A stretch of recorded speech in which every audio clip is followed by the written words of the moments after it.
संसद में राहुल गांधी की ऐसी एंट्री देख क्यों बौखलाए सत्ता पक्ष के लोग। राहुल गांधी के संसद में बोलने से पहले ही संसदीय कार्यमंत्री ने ऐसा बम क्यों फोड़ दिया। दोस्तों, अब तो हद ही हो रहा है। देश की संसद के अंदर पहले देश के प्रधानमंत्री नहीं आ पा रहे थे क्योंकि वो असुरक्षित महसूस कर रहे थे। उनसे आग्रह किया जा रहा था कि आप यहाँ मत आइए, कुछ अप्रत्याशित हो सकता है। और अब तो हद ही हो गई। ओम बिरला के लिए भी कहा जा रहा है कि उनके दफ्तर में ऐसी गाली गलौज हुई कि अब वो अपनी चेयर पर नहीं बैठ पा रहे।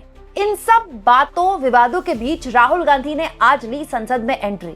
राहुल गांधी की हीरो टाइप एंट्री को लेकर उनके पार्टी के सांसद कुछ ज्यादा एक्साइटेड हो गए, जो पहले से ही संसद सीढ़ी पर लगातार प्रोटेस्ट कर रहे थे। आप जानते हैं दोस्तों, 8 लोकसभा के सांसद, जिनमें से 7 कांग्रेस पार्टी से हैं और 1 वामपंथी दल से है, उनको पूरे सत्र के लिए निलंबित किया गया है, सस्पेंड किया गया है और वो लगातार प्रोटेस्ट कर रहे हैं। और आज भी संसद के मकर द्वार में, जहां से संसद के अंदर एंट्री होती है, वहां जब राहुल गांधी आ रहे थे तो ये तमाम सांसद पोस्टर्स लेकर, बैनर्स लेकर बैठे हुए थे और नारे लगा रहे थे, जब जब मोदी डरता है स्पीकर को आगे करता है।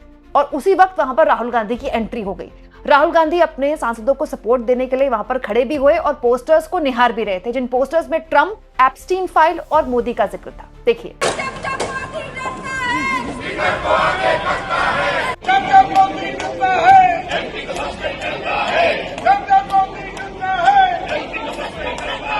दोस्तों, ऐसा माना जा रहा है कि राहुल गांधी आज बजट पर जो चर्चा हो रही है उस पर हिस्सा ले सकते हैं। राहुल गांधी एलओपी के तौर पर बोल सकते हैं क्योंकि चर्चा चल रही है। कल अखिलेश यादव ने भी बोला, अभिषेक बनर्जी ने भी बोला और कांग्रेस पार्टी की तरफ से शशि थरूर ने भी बोला है। लेकिन महत्वपूर्ण यह है दोस्तों कि राहुल गांधी के बोलने से पहले ही रिजिजू राहुल गांधी को जैसे कोई नैतिकता का पाठ पढ़ा रहे हों। रिजिजू ने राहुल गांधी आज बोलते उससे पहले उन्हें एक तरह से संदेश देते हुए कहा है, मैं राहुल गांधी जी को उपदेश नहीं दे सकता। मैं समझ नहीं पा रहा कि वे किस दुनिया में रहते हैं, कौन सी विचारधारा उनके कार्यों को प्रेरित करती है। कांग्रेस के वरिष्ठ सदस्यों को उन्हें समझाना चाहिए कि संसद इस तरह काम नहीं कर सकती।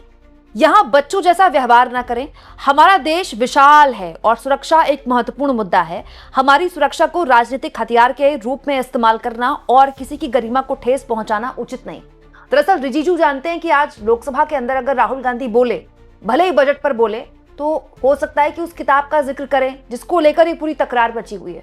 तो रिजिजू ये कह रहे हैं कि राहुल गांधी को बच्चों की तरह व्यवहार नहीं करना चाहिए, जिद छोड़नी चाहिए और देश की सुरक्षा के मामले को राजनीतिकरण नहीं करना चाहिए। दोस्तों, वहीं राहुल गांधी इस बात पर बोले नहीं बोले, उससे पहले रिजिजू ये बोलते हुए दिखाई दे रहे हैं। इसका मतलब सत्ता पक्ष के अंदर एक घबराहट, एक नर्वसनेस है कि राहुल गांधी इस मुद्दे पर बोल सकते हैं। राइट। दूसरी बात, केसी वेणुगोपाल भी आज संसद परिसर में पत्रकारों से बात कर रहे थे। उन्होंने भी कहा, हमने जो बात बोली है संसद के अंदर, हम अपने स्टैंड पर कायम है, हम बात से पीछे नहीं हटेंगे। बात सीधी सी है दोस्तों कि राहुल गांधी उस किताब को कोट कर पाए या ना कर पाए आगे, लेकिन उस किताब का जिक्र करके, उस किताब के पन्नों को दुनिया के आगे रख के राहुल गांधी ने एक बहुत बड़ा काम कर दिया है। उन्होंने सिंगल हैंडेडली इस सरकार की उस छवि को एक तरह से धूमिल कर दिया है, जिसमें दोस्तों घर में घुसकर मारना है और मुंहतोड़ जवाब देना है और 56 इंच का सीना और दुनिया में डंका और विश्व गुरु और लाल आंख दिखाना, वो सारी की सारी छवि धूमिल हो गई इस सरकार की। क्योंकि दोस्तों, ये जो किताब है जिसकी जिद लेकर राहुल गांधी अड़े रहे, भले ही उनको बोलने का मौका नहीं मिला, फिर बाद में पीएम भी नहीं बोल पाए। ये किताब किसी जॉर्ज सोरोस ने नहीं लिखी है। ये किताब हमारे देश के chief of army staff retired general Naravane ने लिखी है। वो जनरल नरवणे जिनको अपॉइंट ही इस सरकार ने किया था। राइट। तो अभी तक तो आप कह सकते थे कि जॉर्ज सोरोस की साजिश के तहत राहुल गांधी खेल रहे हैं, विदेशी ताकतों के हाथ में राहुल गांधी खेल रहे हैं। अब तो कोई विदेशी ताकत है ही नहीं इसमें। आप ही के द्वारा अपॉइंट किए गए सेना प्रमुख की किताब है। अब वो किताब छपी, नहीं छपी, कैसे छपी, उसका लिंक कैसे बाहर आ गया, उसकी पीडीएफ कॉपी कैसे लोगों तक पहुंच गई, उसके पन्ने कैसे कारवान ने छाप दिए, वो जांच का विषय। वो दिल्ली पुलिस देखे, वो राहुल गांधी देखे दोस्तों। लेकिन राहुल गांधी ने किताब के पन्ने कोट करके किसी तरह से सेना का अपमान नहीं किया है, क्योंकि उन पन्नों से कहीं भी सेना को, मतलब सेना हमारे नीचे नहीं आ रही है, सेना की गरिमा को ठेस नहीं पहुंच रही है। सवाल लीडरशिप पर है कि 2 घंटे लग गए फैसला लेने में कि सेना के सामने चीन के टैंक बढ़ रहे हैं और सेना आपसे पूछ रही क्या करना है। अंत में 2 घंटे बाद आप कहते हैं जो उचित लगो वो करो। बात ये है, ये इस सरकार की दुखती रग है। राष्ट्रवाद में दोस्तों पिछले 12 साल से क्या चल रहा है, मैं देश नहीं झुकने दूंगा, राष्ट्रवाद की पॉलिटिक्स ही चल रही है ना। बात बात पे किसी को अफगानिस्तान भेजने की धमकी दी जाती है, किसी को पाकिस्तान भेजने की धमकी दी जाती है। और आज जब आपके खुद के जनरल इस तरह की बात बोले आप ही द्वारा अपॉइंट किए गए और उनकी किताब छप जाए और रक्षा मंत्रालय या गृह मंत्रालय ये ना बता पाए कि किताब पर रोक क्यों लगाई गई। अच्छा, सरकार अगर ये कह देती ना कि इस किताब के इस पन्ने के इस पैराग्राफ की इस लाइन पर दिक्कत है, ये राष्ट्रीय सुरक्षा का खतरा है इसको लेकर, इसीलिए किताब पर रोक है, सरकार ये भी नहीं बता रही, बस सरकार ये कह रही कि हम किताब पर रोक है। किताब पर रोक क्यों है? रक्षा मंत्रालय बताए ना किताब पे किस चीज पर आपत्ति है रक्षा मंत्रालय को।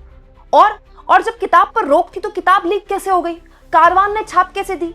वो किताब राहुल गांधी के हाथ कैसे आ गई? मतलब ये तो ऐसा मामला हो गया जिसमें सिलसिलेवार तरीके से सरकार से बड़ी गलती हो गई। मैं आपको पहले दिन से बता रही हूं दोस्तों, अगर राहुल गांधी को पहले दिन ही नहीं रोका जाता ना, राहुल गांधी बोलते काम खत्म हो जाता। राहुल गांधी की बोली हुई बात ऐसे पत्रकार और अखबार छापते नहीं है, वो किसी अखबार के 6 और 10वें पन्ने में होती, बात खत्म हो जाती। उस बात को रोककर आपने इतना बड़ा नुकसान कर लिया है कि अब आप ये कह रहे हैं कि राहुल गांधी को बचकानी हरकतें छोड़ देनी चाहिए, राहुल गांधी को बच्चों वाली हरकतें नहीं करनी चाहिए। जबकि दोस्तों इसमें बच्चे ऐसा कुछ भी नहीं है, ये राष्ट्रीय सुरक्षा का मामला है भाई। एक्चुअली में कोई और देश होता दोस्तों तो रक्षा मंत्रालय की तरफ से रक्षा मंत्री को जवाब देना पड़ जाता संसद में, क्योंकि मीडिया आपकी जेब में है और संसद आप अपने हिसाब से चलाते हैं तो फिर किसी की चलती नहीं है वहां पर। दोस्तों रिजिजू ये कह रहे हैं कि राहुल गांधी को इस तरह की बातों का राजनीतिक इस्तेमाल करके गरिमा को ठेस नहीं पहुंचानी चाहिए, देश की गरिमा। इसमें देश की गरिमा को ठेस कैसे पहुंचेगी? ना तो इस पूरे मामले में जो नरवणे की किताब में जो भी जिक्र है उसमें ना तो देश की गरिमा को ठेस पहुंच रही है, ना ही सेना की गरिमा को ठेस पहुंच रही है। इसमें सीधे सवाल लीडरशिप पर है। सबसे पहला सवाल है राजनाथ सिंह पर कि राजनाथ सिंह रक्षा मंत्री के तौर पर एक फैसला नहीं ले पा रहे। दूसरा सवाल सबसे उसके बाद दोस्तों है एनएसए पर, क्योंकि एनएसए भी इस मामले में इन्वॉल्व थे, एनएसए से भी बात की थी नरवणे ने, ठीक है। और तीसरा सबसे महत्वपूर्ण सवाल मोदी पर है।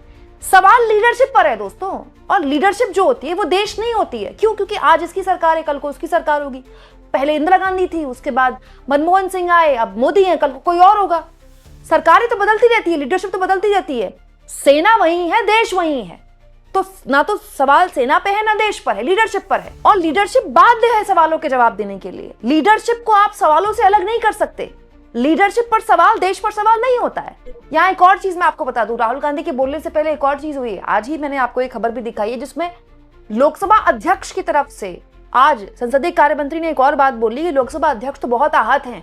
उनके चैम्बर में जाकर गाली गलौज हुई। 20-25 सांसद वहां गए कांग्रेस पार्टी के, और केसी वेणुगोपाल और प्रियंका गांधी की मौजूदगी में चैम्बर के अंदर, ओम बिरला के चैम्बर में गाली गलौज हुई। तो मतलब बड़ा अजीब और गरीब स्थिति में जी रहे हैं हम दोस्तों। पीएम नहीं आ पाते संसद में क्योंकि उनकी जान को खतरा है, और ओम बिरला नहीं आ पा रहे हैं क्योंकि उनके चैम्बर में गाली गलौज हुई है। और इस बीच अब राहुल गांधी को बजट पर बोलना है। अब वो बोलते हैं, नहीं बोलते हैं, क्या बोलते हैं, उससे पहले ये हाल है, बोलेंगे तो क्या होगा आप समझ ही सकते हैं दोस्तों। आपको क्या लगता है ये राहुल गांधी नाम में सरकार को इतना क्यों डराता है? संसद में राहुल गांधी बोलने से पहले आप देखिएगा पूरा का पूरा जो सरकार वाला जो बेंच है, जहां पर सरकार के सांसद या सत्ताधारी दल के सांसद बैठते हैं, बीजेपी के सांसद बैठते हैं, पूरा फुल हो जाएगा। और राहुल गांधी के बोलने से पहले ही वह हंगामा शुरू हो जाएगा, और हंगामा सत्ता पक्ष की तरफ से होता है। देखिएगा आप, यही होगा। आप इसको किस तरह से लेते हैं कमेंट बॉक्स में जरूर लिखें, और जितना हो सके चैनल को शेयर भी करें और सब्सक्राइब भी।